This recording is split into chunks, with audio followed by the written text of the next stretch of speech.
Good evening, classmates. My name is Walkeria Davis. In this week's discussion, I went over the Community Toolbox website and was able to go over the sections Assess and Act. I went into these sections because I needed to clarify on how I would be able to access what I needed to start my plan. For access, I needed to understand what the community needed out of the program that I plan on establishing.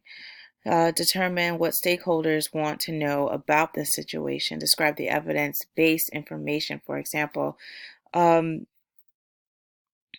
for example, problems that affect the community and how they've affected the community, how it can be fixed, how addressing the problem may affect the community, and as a final address, what is the priority of the priority of fixing this issue, rather.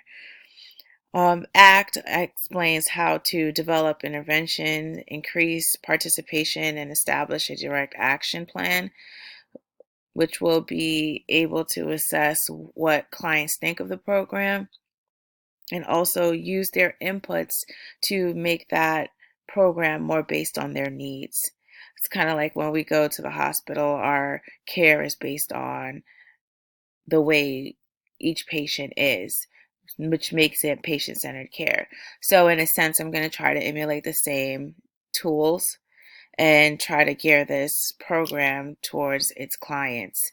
And positive feedback is only going to be obtained by the people of the community, which is what making going through the community toolbox a good thing, because it actually gave me pretty good guidelines on what I should look for and be able to establish this program and have it really take off, because I would really like to see it take off.